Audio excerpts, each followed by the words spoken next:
with the first college football playoff rankings officially set to be released in just a couple of weeks. Several teams will be jockeying for position this weekend, while several will be leisuring up, licking their wounds, and hoping to recover from big-time victories or heartbreaking defeats, meanwhile attempting to get back into the playoff race or improve their standings while possibly chasing after a conference championship and improving their prospects of a national championship.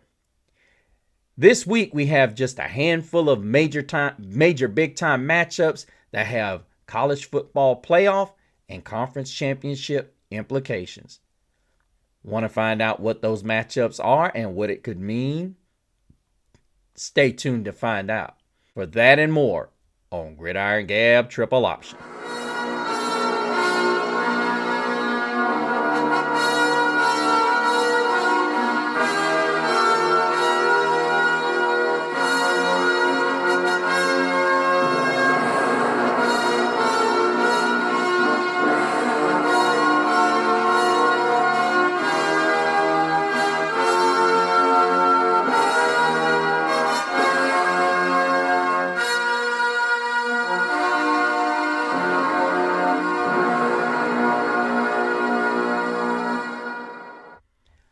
Welcome back, Gabbers. Thank you guys so much for joining us here on this edition of Gridiron Gab Triple Option. Of course, you're gabbing with me, the one and only Mr. CeeLo. And guys, I must tell you, I am ecstatic about the way the season is going. Although, I must say, it's been fun but disappointing because a lot of you guys are watching the show, but you're not subscribe. So please, I hate to say this at the beginning of the show, but I guess I'm going to have to start doing that. Please, if you guys are watching the show and you enjoy the content and you definitely want to dialogue with me, Mr. CeeLo, and my buddy Brad, make sure you comment down below. Make sure you're a little bit more specific because, Brad, I got to get you to be more specific about what points I'm talking about, bud, because when you do an hour-long show, guy, it's a lot to take in. So another thing, if you comment on something, make sure you put the time at which I can go back, look at it, and be able to tell what you're referring to. Because Brad is so emotional. He doesn't tell me exactly what he's referring to. Every now and again, he'll put a team or a player that I'm referring to or a coach. And it makes his comment make more sense. But also, if you want to check me out.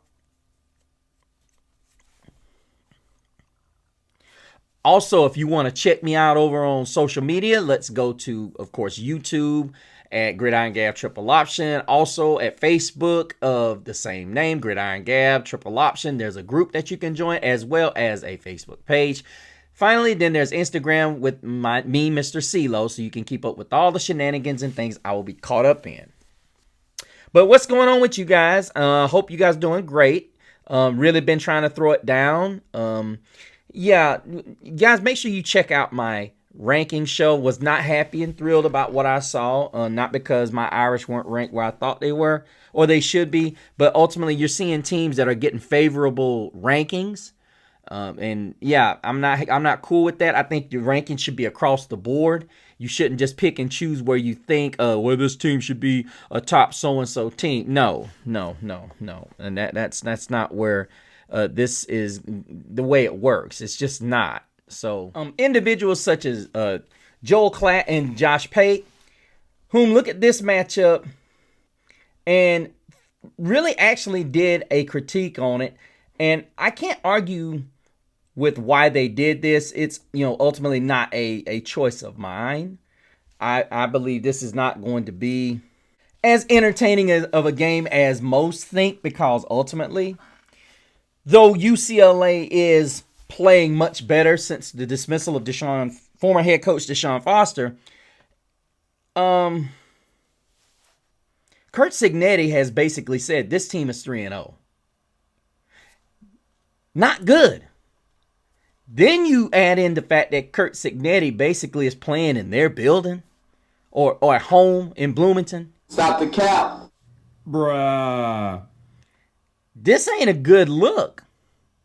I'm just gonna call it what it is. This is not a good look if you're the UCLA Bruins, a team that's riding a huge wave of momentum, especially when it looks like it was Nico Iamaleava is having a rebirth. Here we were last year just trying to figure out how to say this guy's name, and all of a sudden, just that quick, he's out to the West Coast. Ultimately, I don't see this game being nearly as close as the experts want to say. There's a spread that's saying it's going to be a 25-point difference. I totally agree. I think Indiana's going to stomp UCLA and send them back to the land of the enchanted. I think ultimately the running game for Indiana, which is quiet but dangerous, and I think Mendoza's going to have a great game as well. Finishing out the season, I just don't think this is going to be a good matchup for them.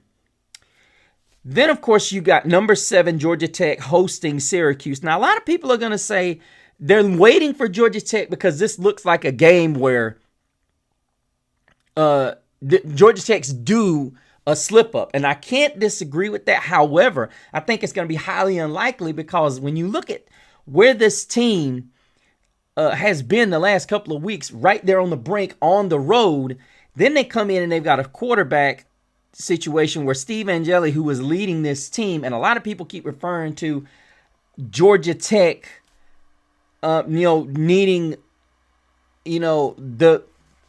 what I like to call Haynes King to continuously will this team. But you got to remember, when they're playing high-powered offenses, this one was a high-powered offense until the injury to former Notre Dame quarterback Steve Angeli, whom really had this team playing well, and then it just seems like right after that, it was just the bottom dropped out at Syracuse. They had some players get hurt, and it's just been a rough go at it since Angeli got hurt, and that was a long time ago. It seems like that Clemson was able to pull off that Syracuse was able to pull off that upset of Clemson, and now Clemson's in it, even more afterthought going into the remainder of the season. But like I said, I think Haynes King has an opportunity now, a guy who me and Brad have talked about as a guy who could be in the Heisman voting. I really like Haynes King. I think he's a really good football player. I think he's very underappreciated. I think when you look at Diego Pavia and look at what Georgia Tech is doing with Haynes King, I think ultimately this is the dude you really have to put in line with as far as the Heisman votings, because needless to say, all he's got to do is have one of those 300, 150 type games like he did against Georgia last year, and that could win the trophy for him. I'm still waiting on Georgia Tech to give him that, but I think ultimately the Tech coaching staff is saying, let's save him for the most important spotlight, and that would be against Georgia and the ACC title game. Because I'm going to be honest, as good as Virginia's playing, let me not give that away. I still think there's an outside chance that Tech doesn't play Virginia. Details to come. Virginia, 6-1, number 16, travels to Chapel Hill to face off against the North Carolina Tar Heels at 2-4. And Bill Belichick is looking as though, I'm not going to sit here and say like everybody else, they're being harsh and cruel, saying that he's lost, he's this, he's that. Look, I just think he's a man out of time, and the North Carolina Tar Heels have shown really very little of the fitting of what Bill Belichick likes to do, and I think that is the problem. He's just not connecting with these players, and ultimately it's not reaping benefits on the field. You can truly see and feel when a coach is connecting with his players, and unfortunately for him, that's not happening at this moment. You're not seeing a North Carolina team that is connecting. You're not seeing a North Carolina team that is communicating, and ultimately it translates, on the field. That's not what's going on. And I think Bill Belichick is just not locked in with these guys. Then there's Virginia, a team who just a couple of years ago was escaping the tragedy that took place on its campus, and you can tell that it seems like that this program has been turned around with Morris, the QB for Virginia, that is just absolutely playing pretty well considering what the Virginia Cavaliers have had in the previous years. Now, the scary part is, what would happen if Virginia had still had Malachi Fields? I would only imagine how good this Virginia team would be if Fields had stuck around. But you got Taylor halfway to 1,000, the running back for Virginia, and you've got Harris with 28 grabs, 405 yards, and 3 scores. This team would be absolutely sick if they still had Fields. I can only imagine. I'm a Notre Dame fan, and I am grateful that Fields is in blue and gold. But boy, could y'all imagine if Fields would have stayed in Virginia? That's pretty. That would have been a remarkable story. I'm just going to put it out there. Then arguably where a lot of people like Joel Klatt have placed this team at the top of college football world or close to it if it weren't for Ohio State and Indiana. And that would be the number 4 Alabama Crimson Tide at 6-1 and the South Carolina Gamecocks at 3-4. There's no way I'm taking this South Carolina team over Alabama after they sat there and they laid a stinker last week. If there was one game I would have initially thought that this sorry behind of a football team called the South Carolina Gamecocks was going to take, it was going to be that game last week. And a lot of people are going to say, oh, that's really harsh what you just said. No, but I'm going to tell you right now, they cost me in my pool. So no, I am not going to pull any punches the way I feel about South Carolina, because at the end of the day, they had their opportunity to play spoiler, and they look like hot garbage. It's official. You suck. You some bitches couldn't close an umbrella. Ain't no explanation for look. And Lenore Sellers, I don't want to hear all this mumbo jumbo about the guys he's got around him. If you're an NFL talent, guess what? You're going to at least make somewhat of some noise. You couldn't even get out there and throw for 200 yards. 17 of 25, 124? Bruh. Come on, man. Come on, man. No, bro. Yeah, ultimately, Mateer made you look bad. I'm talking about he completed one more pass on one more attempt, but he threw for 25 more yards, and that's with a recovering hand. Come on, man. And everybody's sitting here talking up their defense. No, man. I'm not buying it. I will sit here and I will say right quick, that daggum Oklahoma offense ain't hitting on nothing compared to this Alabama one. Now, a lot of people will say maybe they look past Oklahoma knowing their season's over with just to get a shot at Alabama. Don't think so.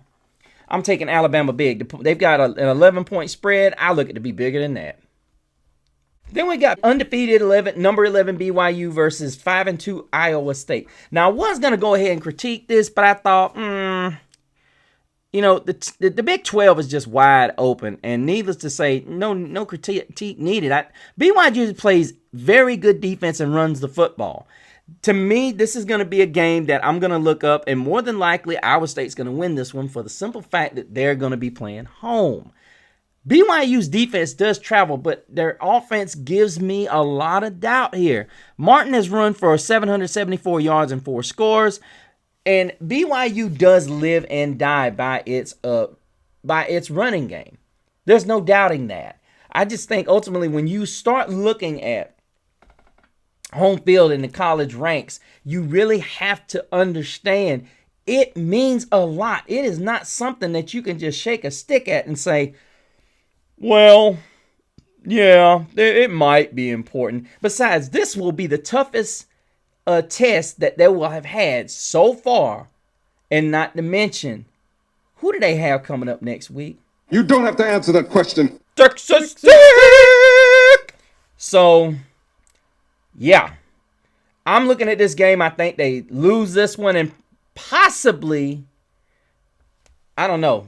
I mean, part of me is saying they got to win this one and then lose. I think this is where BYU season comes to an end. These next 2 games are, because you can't afford to have 2 losses in this conference. You just can't, because that will drop them. And then when you look at where Cincinnati is at the moment, what's crazy about that, because they're ranked 21 and they really have their future in their hands, even though they've got Utah and then BYU to finish the season.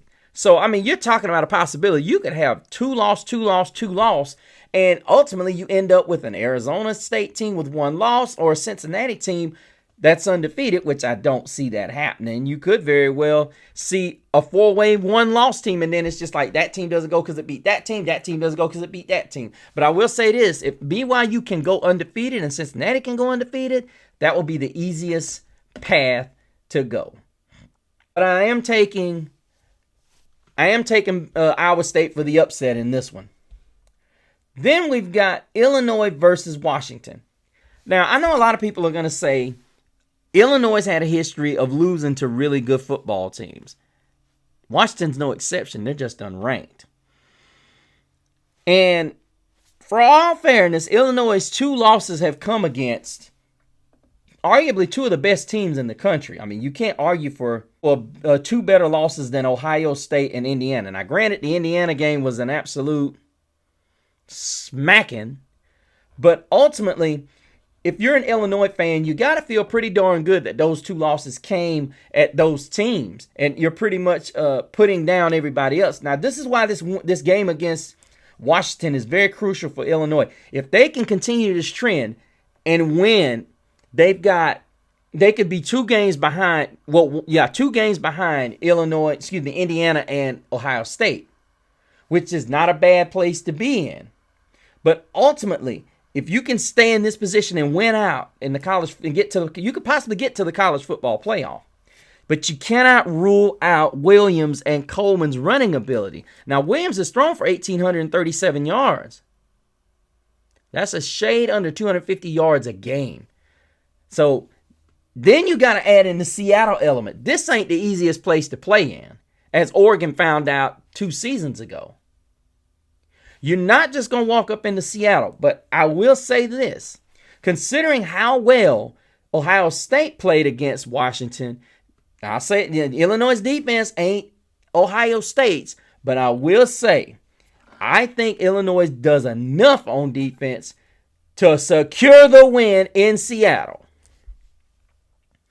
Then there's number 14, Texas Tech. 6-1, facing off against the 1-6 Oklahoma State Cowboys, whom were 37-point favorites. Despite the fact that Morton will not be starting again, I'm still going to take Texas Tech. Next, we got a game where I could have critiqued this game, but I don't see any reason why. Even though Robertson, the quarterback for Baylor's, got 2,376 yards passing, 21 touchdowns, though he does have 7 INTs. Washington has 580 yards rushing and 6 touchdowns. But when you look at a guy that's throwing for over 300 yards a game, roughly 325 a game, you got to ask yourself, can Cincinnati sustain that kind of high prolific offense?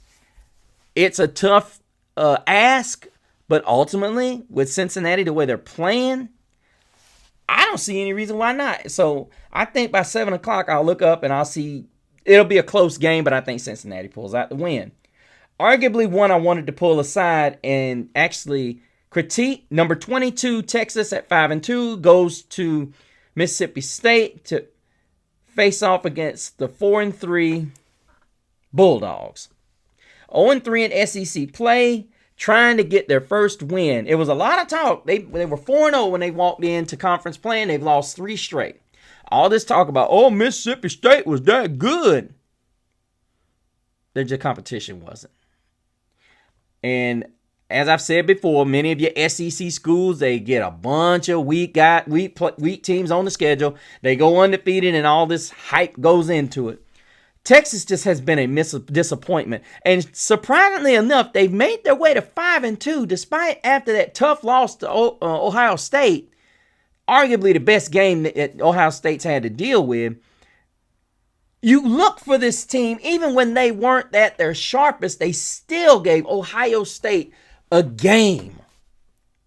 And the truth of the matter is, we haven't seen that much from Arch Manning. I think ultimately it is a problem between he and Steve Sarkisian. It just does not look right. I don't think it's all Arch. I think the problem is Sark is trying to get it figured out. And he is struggling with that.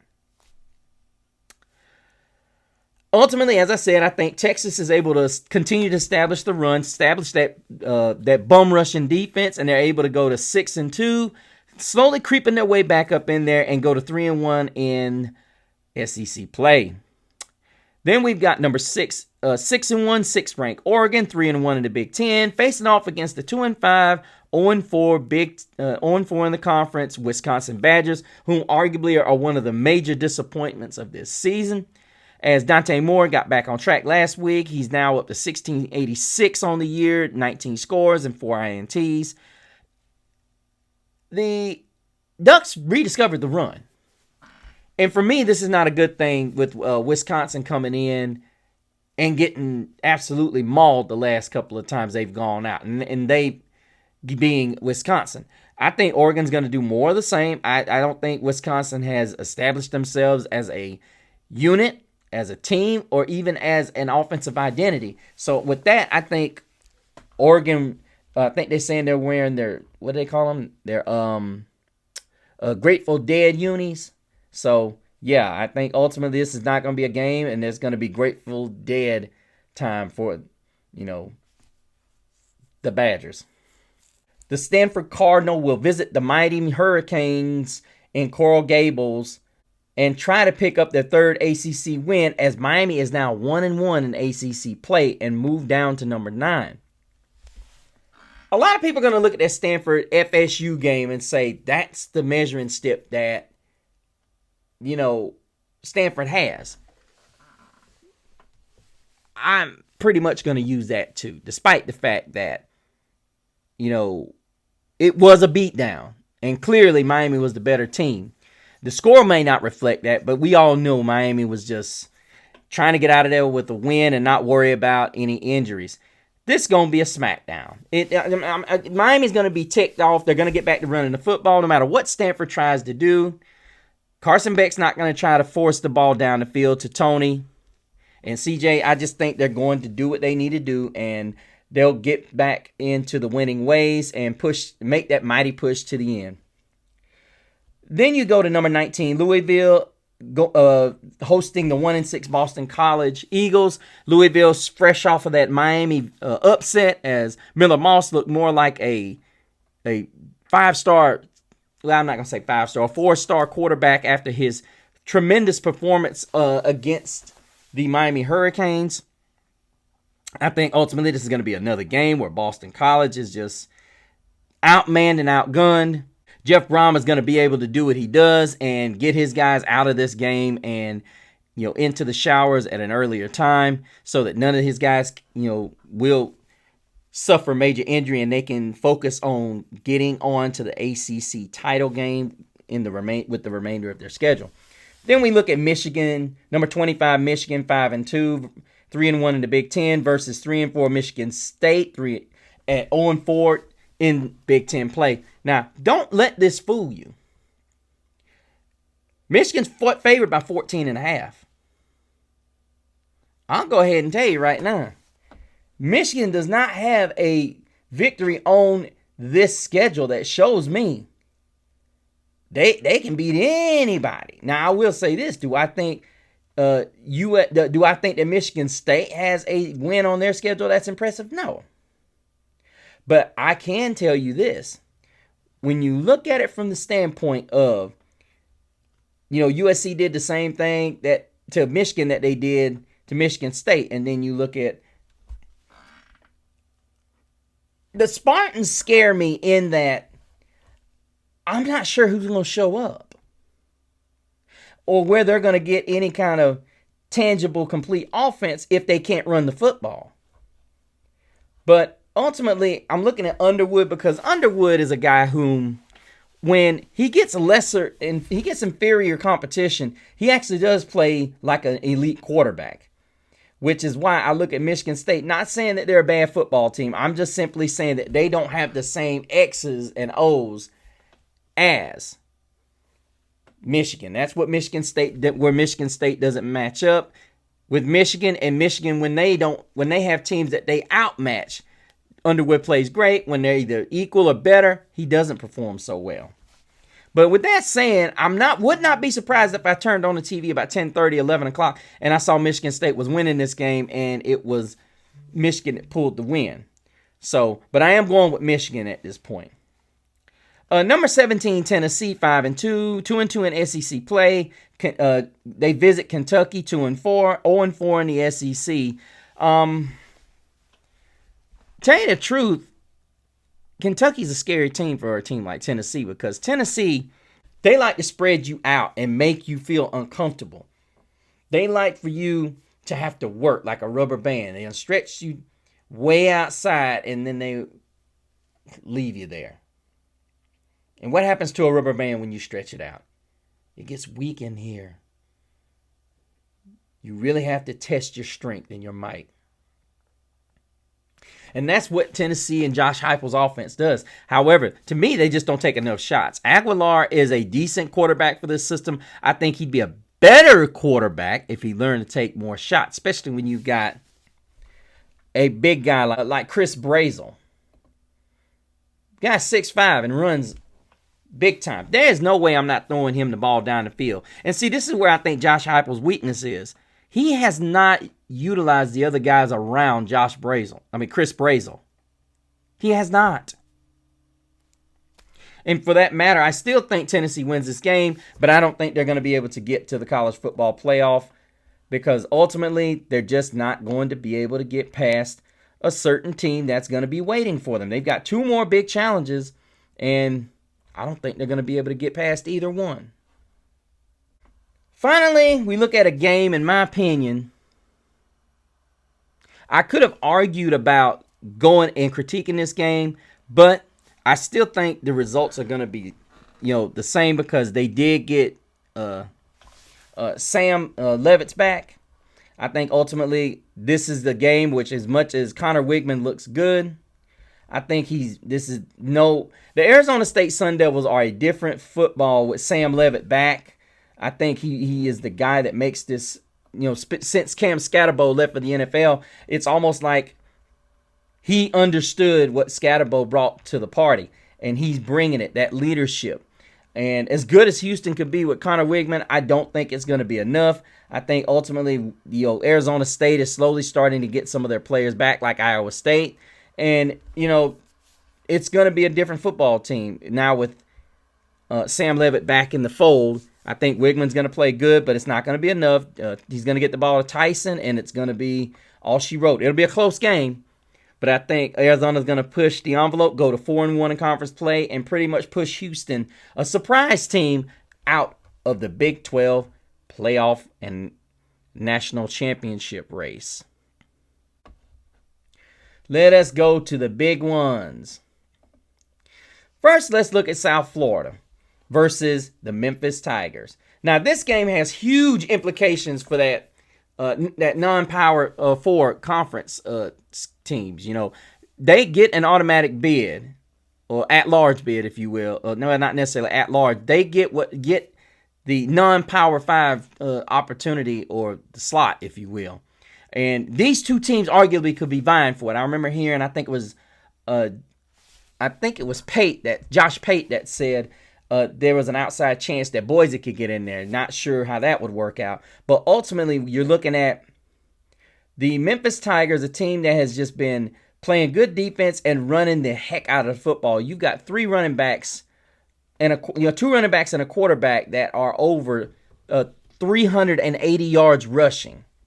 So this team is running the air out of the ball. No doubt about that. And needless to say, when you watch Memphis and then you watch South Florida is very physical on the defensive side of the ball. So this does not work in their favor, and them being Memphis. Memphis wants to run the ball, which is something that South Florida does a good job at stopping. And then on the flip side, Byron Brown is such a good runner and dynamic runner and a very strong thrower of the football. How can you argue with what they bring to the party? And then you've got Sam Franklin, Davenport, and Isaac, who are all capable running backs. You can't argue that point. Very, very effective and efficient offense. And then they beat you with their defense. As much as I want to say this is going to be a matchup, and they're playing in Memphis, I get it. I'm just not sold that Memphis is going to be able to slow down Byron Brown. We've seen some really good Power 4 conference teams take swing at this team, and it just ain't happened. I think the Bulls win by at least 6 points. Then we move on to a game that I've argued many times is going to be somewhat of a snoozer, because ultimately, sorry Missouri fans, I'm not a fan. What? Who cares? Not sorry. I mean, I get it. Ahmad Harvey has been really good this season. 840 yards and 11 scores, arguably one of the best players in college football. But then I have a huge problem with that statement. Stop the cap. So? Central Arkansas, Kansas, Louisiana, South Carolina, Massachusetts, or UMass, Alabama, Auburn. You had 250 yards against Louisiana. You had 130 against UMass. You had 138 against South Carolina. At home.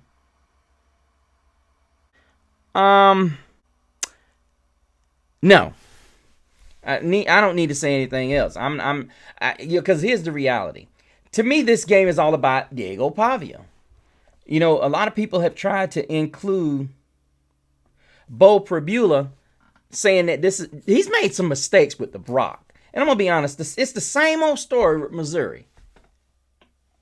Win the games they supposed to win convincingly, and then they lose the ones that matter. I'm just going to call it what it is. You don't have to like it. Hey, and I'm okay if you don't like it. But the reality of it is, Missouri has never shown itself as being one of the elites.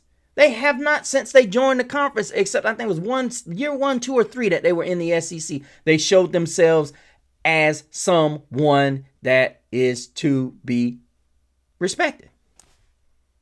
They continuously beat, look, they've got 1, 2, 3, possibly 4 teams on this schedule where you just laugh at. And the rest of their schedule, look, it's going to handle itself. Starting with Vanderbilt. They're going to walk out of this schedule and they'll have 3. You could argue they have 4 losses, because then they got to take a trip to Fayetteville to close the season. Get going. Don't be surprised if Missouri ends up with 4 losses. But then looking at Diego Pavia, I'm not going to sit here and pretend like I'm not impressed with this guy. I do think the chip on the shoulder thing gets played to death. And the thing about Pavia is I think he's more of a hybrid, like a Haynes King. But ultimately, he's got to be the guy that says, all right, I gotta figure out how to throw this football and throw it more efficiently, because here's the reality. When you step back and you look at this guy, this is his passing numbers, and this is against Charleston Southern, Georgia State, and Utah State. You've got 275, 245, 321. Now, let's look at his numbers against Virginia Tech, South Carolina, Alabama, and LSU. 193, 177, 198, 160. Those are scary numbers. And here's the thing. The Vanderbilt Commodores are 3-1 in those games. And in their wins, they've won by 24.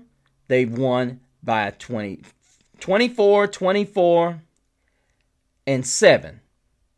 Now, here's something interesting. They lost by 16 at Tuscaloosa, but the 2 wins that I referred to you, they won at Blacksburg, at Columbia, and at home.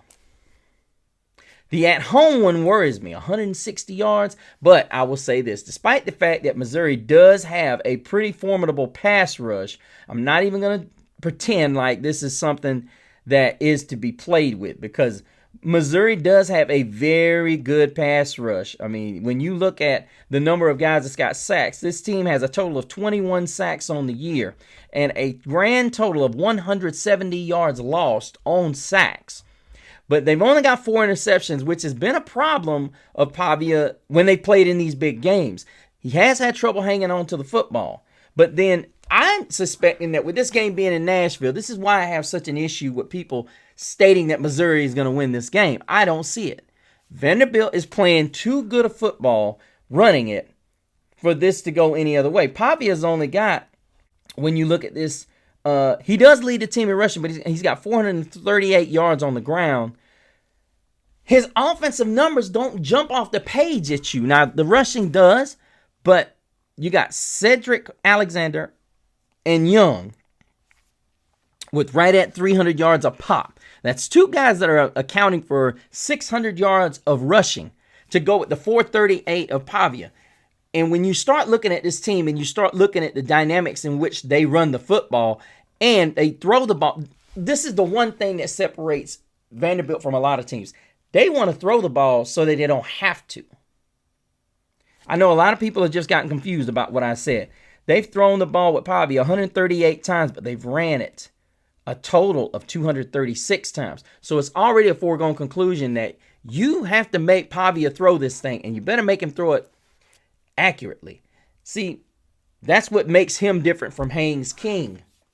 See, I'm not saying Pavia is not a run-first quarterback, but I am saying that he more so than not wants to get his teammates the ball. Not saying Haynes King doesn't want to, but Haynes King too many times takes these games over. But if you can do it, you can do it. However, I see the Vanderbilt Commodores winning this game on the strength of that crowd. You know, you can sit here and say what you will, but this Vanderbilt crowd is nothing to sneeze at. And the reality of it is, the more you talk about how Pavia affects a game, you know, and how Haynes King affects a game, these two guys are so similar. And I know a lot of people saying, why are you going to bring a Haynes King in here? You're not. These guys are so similar. I hear so many people talk about Mateer, King, and Pavia being in the same. No.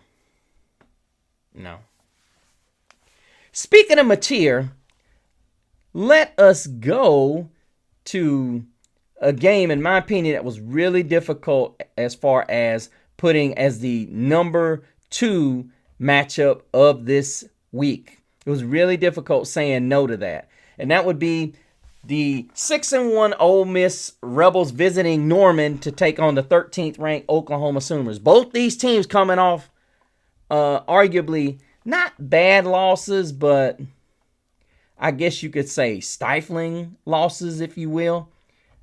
I'm not going to necessarily say that this football team is done, and they being Oklahoma. But they are, in my opinion. I don't see Oklahoma being able to do much more after this, because ultimately this ain't fair what they had to deal with. It really is not what this team had to deal with. I'm sorry, I'm thinking about the Texas loss that they had last week. They lost to they beat South Carolina last week. But I mean, you look at the final gauntlet of this. Ole Miss this week, Tennessee, at Tuscaloosa, and then they visit Missouri. And then they have to visit, Then they've got Missouri at home in Norman, and then they've got LSU in Norman. All I can say, Oklahoma, is you can thank the SEC for this one. Yeah, this was, they didn't do y'all a favor. They really did not do y'all a favor. I mean, granted, the first part of y'all's schedule was pretty soft, but ultimately, they got y'all back. Oh, yeah. But let's talk about this one. Ultimately, John Mateer had issues last week. And listen, I saw this coming. This is a dude whom, for all intents and purposes, has not thrown the ball well. I mean, 7 touchdowns to 6 interceptions. I mean, I looked at the Michigan game and I kept thinking, is this dude trying to give this game away? And then the Oklahoma running game has not been that good. You could argue Brent Venables' defense has been the saving grace for this team, arguably. And I won't disagree. However, I will tell you this. Do I think that this football team could make a push for an SEC title? No.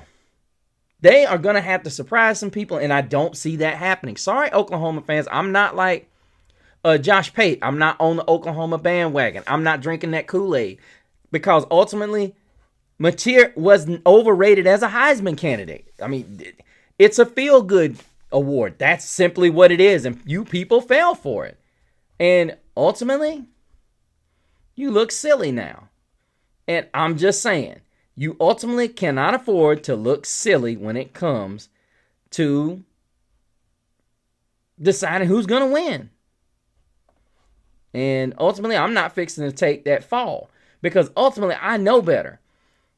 And when you look at this Oklahoma team and you compare them to what they're facing off with, and that's Ole Miss. Ole Miss understands. Now, get it. They walked into Athens.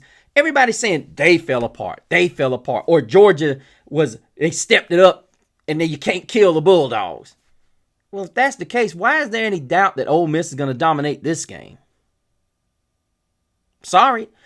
Look, Trinidad Chambliss is not going to croak in the fourth quarter, and that's what it looked like.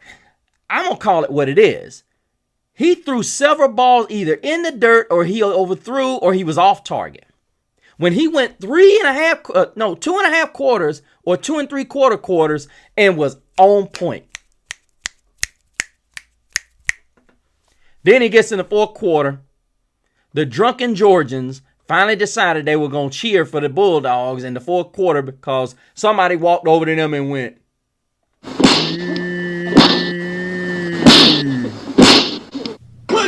After that, it was a wrap. That crowd got woke up, finally realized that there was a game, a big-time top 10 matchup, and there it was. And I'm hearing everybody talking about, the defense did this and then. Now, I'm not going to take anything from Georgia's defense, but I will say this. Really? Bruh. Is that your best? So with that being said, I look for Ole Miss to walk into Norman. This game will be close early, but I think ultimately Trinidad Chambliss shuts this crowd up with Lane Kiffin's play calling. I think he learns from his mistake last week of not just staying calm and collective like we heard the announcers say up there in the booth. I was listening to the telecast when he said I was impressed with his ability to stay loose and calm and composed. He might have been calm and composed on the field in appearance, but his throws weren't reflecting that. That Athens crowd had him shook. Now, I will give this Norman crowd a little piece of advice. Want to stay in this game till the end? Don't sit your butts down. I got Ole Miss winning by 10. Damn you! Damn, I'm good. Dumb shit! Dumb shit! Dumb shit! And finally, we've got the undefeated Texas A&M Aggies looking to face off against the 20th ranked LSU Tigers, whom are really much at the bottom of this thing, probably not going to make the SEC title game. And I've heard many people say that this is possibly Brian Kelly's swan song if he does not win this game. Do I disagree with it? But here's the thing. I'm not going to make my personal, feelings about Brian Kelly known. I mean, I've said them at times, but needless to say, that's not about what this is. That's not what this is about. It's basically about a coach who came in with high expectations. It didn't even seem like it's been that long ago. I remember the moment that they said, I almost felt like the world was collapsing when Brian Kelly left, because you just don't do that. You don't hear coaches just leave for another job. And I mean, it was like, whatever. I escaped the greener pastures. And now you've seen the turn of two programs going in opposite directions. But anyway, that's not what we were talking about. We look at a team at Texas A&M who has just got it together between what Marcel Reed has been able to do. Now, one could argue that his numbers kind of cooled off since Notre Dame, but he's still throwing at a high clip. Through 7 games, he's thrown, he's averaging right up over 200 yards a game, 15 touchdowns, 4 interceptions. And a lot of people are saying, well, maybe that's because Notre Dame's defense isn't that good. Well, you could argue a lot of that has to do with the fact that not much film was on Texas A&M, and now all of a sudden teams are really developing a large film film look on the A&M Aggies, on the A&M Aggies. And ultimately, when you start looking at a team and you really start breaking them down and analyzing them, you can find what that team's, not only their weakness, but you can find out what they struggle in, what they're good at, what you need to take away from them. And when you can decide what it is you can take from a team and where their weaknesses are, you look at the Arkansas game. Okay, that was a home game for the Arkansas Razorbacks. And Notre Dame had the same type of game, and they walked all over this team. Now, I can say this. Do I think Moss's injury for A&M is big? Undercover, I think it's huge. Le'Veon Moss's injury, a lot of people are going to look at it and they're not going to see the relevance to it. But it is a huge injury, despite the fact Reuben Owens is running the ball pretty well. He's got the same numbers, almost identical numbers to Le'Veon Moss, except Moss has six touchdowns, going back to those 3 touchdowns he had against Notre Dame and South Bend. I do think that they found something, but do I think that this LSU team can keep up with Mario Craver and KC Concepcion? Absolutely. They have the secondary to do that. And they've kept up with a lot of good teams. However, they're going to be missing their left tackle. And since they played Notre Dame, the one thing that this Aggie defense has been able to do, and that's get after the quarterback, led by Cassius Howell. This dude has made himself a NFL prospect with 8 sacks on the season.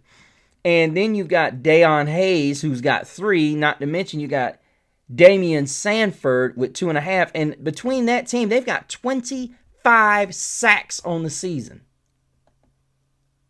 That ain't good for an LSU offense that's not only still searching for a stable identity, but also looking to be able to put up points. Because to me, I think LSU is going to be able to score, not necessarily with at will, but they're going to be able to score a lot of points. Now, a lot of people are going to challenge, well, they didn't score a lot against Auburn. Look, nobody scored a lot against Auburn. Auburn's got a really good defense, and not to mention, this is a team you don't want to come out and show a whole lot against because you really don't have to. I think you're going to do that against LSU because ultimately you got to, you don't want to make mistakes, which is something LSU does do a good job of doing with that secondary. But I think Marcel Reed and company are going to be led by Concepcion and Craver. They're going to get their balls down in the short areas, and they're going to be able to beat this LSU defense across the formation, be patient with it, and they're going to be able to go into Death Valley, and I think, and make enough plays. I think this is Marcel Reed's coming out party on the ground. He still has not had that one game where he's just running all over people. And I think this could possibly set it up to be that one because I'm going to be honest with you. When I remember looking at him last year, what was so impressive about, what I saw out of Marcel Reed is that his mobility. Now, he's got 241 yards on the ground this year, but he's got a long of 46 and 4 touchdowns. But he really has only ran the ball 51 times compared to the 202 balls he's put up. So that's a 4th number of times. I think he was about half and half last year when it came to running and throwing because he did not want to throw the football. But now he's figured it out. And as I said, I don't see LSU and Garrett Nussmeier getting it together. I think as Josh Pate said, I think he could be coaching for his career in LSU, and that'd be Brian Kelly. I don't think that, this schedule is favorable. You've got A&M this week, then you got at Tuscaloosa, and then you invite Arkansas in, and then you finish in Norman. Not very favorable. Not very favorable at all. But I'm picking Texas A&M to win in a close one because you ain't just going to walk into Death Valley and beat this team, which is why I say if they do lose this game, it's going to be trouble in paradise because that will be 2 losses in 1 year at Death Valley. And that ain't going to bode well for the people because this will be the first matchup that Brian Kelly's had in 2025 in Death Valley at night. So they're not going to want to hear that. But I am taking Texas A&M in this classic. I would say by a short, I would say probably by 3, maybe 4 points. But I think it's possibly where Brian Kelly's seat goes from warm to scorching hot. And he probably will have to win out to save his job. But that's going to do it for this edition of Gridiron Gab Triple Option. Please make sure you comment below. And if you see something Brad comments, please make sure you follow up so I can get to him as well. No, he usually does a good job at commenting below. Y'all guys, come on in here. Get y'all a little comment in here. Also, make sure if you're just joining the show that you click that bell notification so you can get all the updates and shows and shorts that I release, as well as making sure you subscribe and put your name down in the comments so I can know who you are. Next, go to the Facebook page at Gridiron Gab Triple Option and hit that join for the group and add on the page so that you can keep up with all the shows and shenanigans that we will be caught up in on Gridiron Gab Triple Option. Finally, make sure if you want to contact me at Mr. CeeLo, go to my Instagram, and so you can keep up with all the shenanigans that I will be caught up in. But until the next time, same Gab channel, same Gab platform.